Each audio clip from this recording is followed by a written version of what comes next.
So you believe that Jesus was God? God?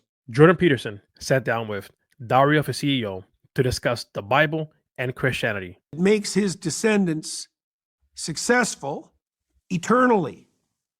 I just can't figure out whether this is whether like what order things happened in terms of, is the Bible just a consequence of people trying to figure out our evolutionary motivations and turn them into these stories that guide us? Why just?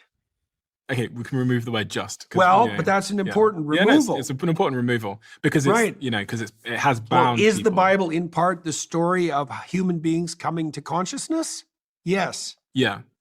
Yes. Okay, yeah. Does it reflect a deeper underlying reality? Yes. Yeah. How deep is that underlying? Well, let's say, okay, it's a story about the psyche. And then let's say, well, no, it's a story about the psyche in society. Okay, so well, no, it's a story about the psyche in society in the natural world. Mhm. Okay, well, what's underneath that? The source of nature, society, and the psyche. This isn't. So I like Jordan Peterson's answer here, and I appreciate how he pushes for the fact that it's more than just that. It seems that they're approaching this question presupposing evolution. Now, depending on what they mean by that, I may or may not agree, but it's important to note that there are Christians out there who hold to some theory of evolution, particularly theistic evolution. Now, I would argue that the starting point is not evolution, but the story itself, because the story originates from the creator. The creator is eternal, right? So the story is originating from him. I would say that should be the starting point. It ultimately is his story. What we see in the Bible is an accurate description of what humans in our world are like. As Christians, we believe Christianity is true because it matches up with reality. It makes most sense of the world that we live in. I agree with Jordan Peterson's take that this reflects a deeper underlying reality. Underneath the world we observe, there seems to be something more going on, which fits well with the biblical worldview of a supernatural realm. It's not just what we see, there's an immaterial, supernatural realm happening that's impacting and affecting the natural world that we live in. Now, he identifies this whole underlying reality as the source. For us Christians, this should give us pause. What's he trying to say here? Because, if I'm honest, this sounds like New Age kind of thinking. So, gosh, it's a very direct one, but I would love just an answer that because I haven't got clarity on this. What is it you what God is it that you believe in? I've heard you talk about this sort of substrate idea and such, but in a simple way that I can understand. Do you believe in a man in the sky God? Do you believe in it's a Well, force? that's not as primitive a conceptualization as the atheists would have you believe. What is it you believe? Well, there isn't anything more complex in the known universe than a human brain. Mm-hmm. So if you want a model for reality as such, like proclaiming that it has something akin to the structure of the human psyche is not an absurd claim, given that that is the most complex thing by far that we know of. By far. Shout out to Stephen for asking this question so directly. This is something that I saw Connor did very well in his conversation with Jordan Peterson. And up until now, I had not heard someone else ask him about God so direct. The follow-up questions seem to be a bit of a straw man. I don't know any Christian that believes God is a man in the sky. This is some atheist straw man that they set up to try to knock down. Christians don't believe this. That just isn't what Scripture teaches. What we see in the Scripture is that God is spirit, and that the second person of the Godhead takes on human form to live the life we couldn't live, pay the debt that we couldn't pay, and rise from the dead on the third day. We believe in God as revealed in Scripture, not in how you want to interpret or present it. This idea of God being the force is a view that some people do hold to. And being that earlier in the conversation, Jordan Peterson referred to the source, I think this is a valid question by Stephen. Now, Jordan's comparison of the complexity of the human brain to the complexity of reality, I thought this was masterful. Just consider the fine-tuning of the universe and how complex that is in and of itself. If those numbers were off just by the smallest margin, so small that in some cases we can't even imagine it, if they were just slightly different, nothing would form. So nothing would exist. Now, just remember that fine-tuning is just one aspect of this complex reality. What is it you believe? Well, I've been explaining it. But I mean, I did say, I mentioned something which we skipped over very quickly because I introduced it too rapidly. The postmodernists figured out that we live in a story, but then they leapt to a faulty conclusion of two forms, well, three. There's no uniting story. That was one of their conclusions. In fact, the definition of postmodernism is skepticism of meta-narratives.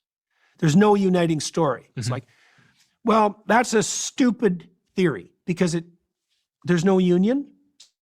So what? There's just diversity. Well, we worship diversity now in this utterly foolish manner.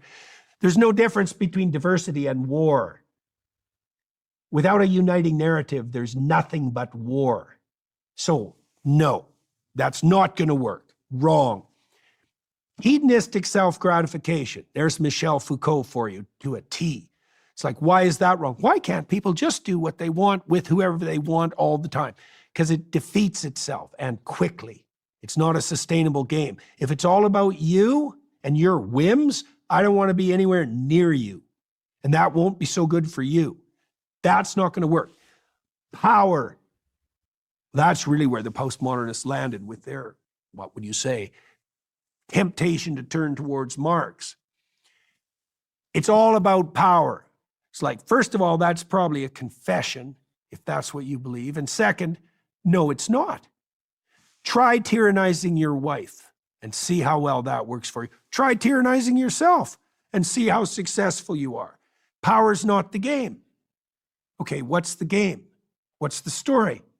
I mentioned earlier, it's voluntary self-sacrifice.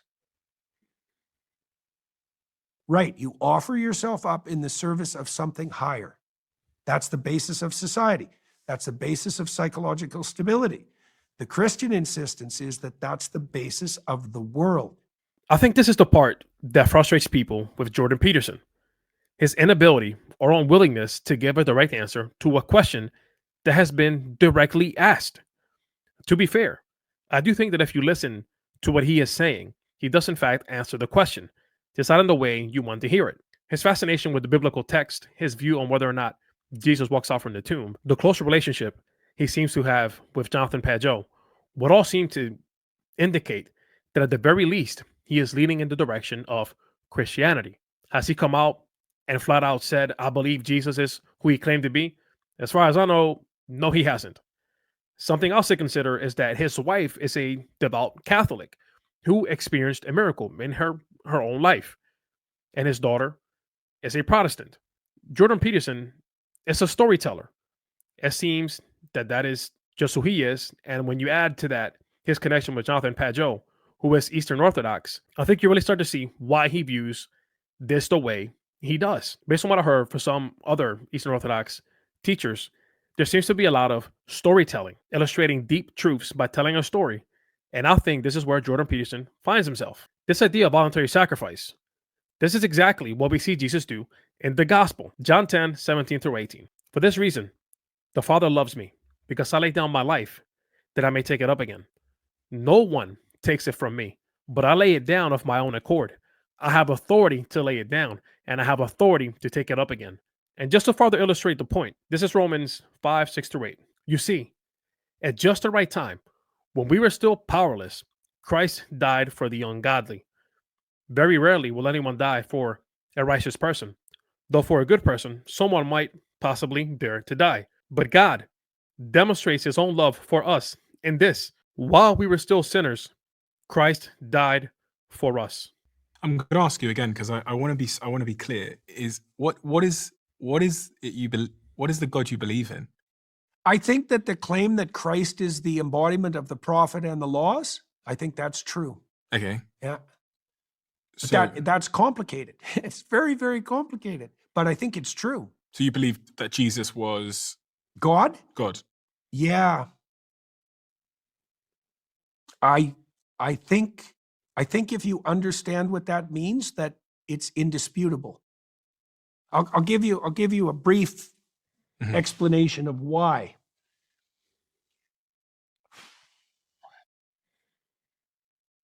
Christ takes the sins of the world onto himself. So that means all the problems that there are his problems. Right. Okay, so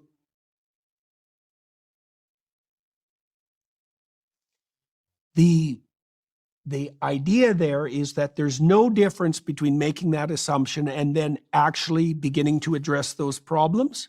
And there's no difference between that which best addresses the problems of mankind and the divine.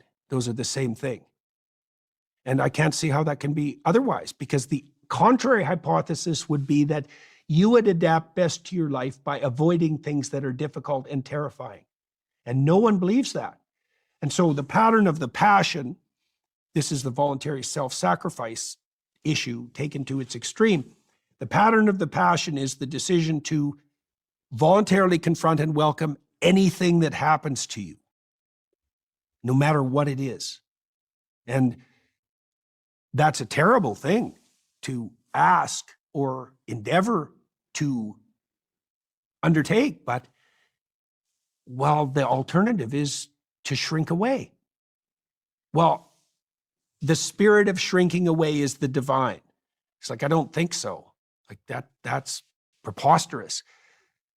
The spirit of unlimited courage? Well, that's not a bad start for a definition of what constitutes the divine. The highest possible value.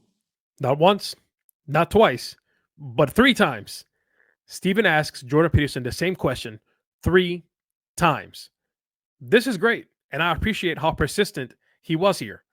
For those of us who have been wanting a direct response, I don't think you're going to find one more direct than this one right here. Between this and him saying that he supposes Jesus walked out of the tomb, I think we got our answer. Matthew 5:17. Do not think that I have come to abolish the law or the prophets. I have come not to abolish them, but to fulfill them. 2 Corinthians 5:21. For our sake, he made him to be sin who knew no sin, so that in him we might become the righteousness of God. It's only in Christianity where we see the creator of the world come down from heaven, take on human flesh, correct the problems we created, restore what we have broken, all because he wants us to be in right relationship with him. All throughout the Old Testament, we see a foreshadowing of this. And when you think about the different sacrifices, they all seem to be pointing forward to something, right? They're a shadow. They're in a sense, a type. The word is often used as a typology, right? They're a type pointing forward to this perfect sacrifice. When he says that which addresses the problems of mankind and the divine are the same, this is what we see in the person of Jesus Christ, right? The only solution for the situation that we were in was for the divine to take on human flesh. And that is what Jesus did for us, right? The divine came down, took our place so that we could be restored back into right relationship with our creator. Let me know what you think in the comments. Thanks for tuning in. I'll catch you next time.